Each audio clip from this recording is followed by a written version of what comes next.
Hello दोस्तों, नमस्कार दोस्तों। काफ़ी अपडेट बवाल लेके आया हूँ दोस्तों। खेसारी लाल यादव का एक वायरल सॉन्ग है जो रिलीज़ होने जा रहा है, फुल वीडियो दोस्तों। जो सॉन्ग का बोले दोस्तों, सैया जी सवार करी, जो ऑडियो सॉन्ग है जो 29 अप्रैल का रिलीज कर दिया गया था दोस्तों। जो फुल वीडियो है जो रिलीज होने जा रहा है दोस्तों। वीडियो में महमद सिंह और खेसारी लाल यादव नजर आएंगे दोस्तों। सॉन्ग को गाएंगे खेसारी लाल यादव और अंतरा सिंह प्रियंका दोस्तों।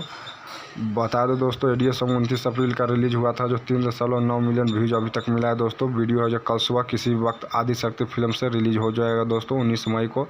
सॉन्ग को लिखे हैं दोस्तों पवन पांडे और म्यूजिक डायरेक्टर हैं दोस्तों, बता दें श्याम सुंदर। जो काफ़ी बवाल सॉन्ग होने वाला है दोस्तों।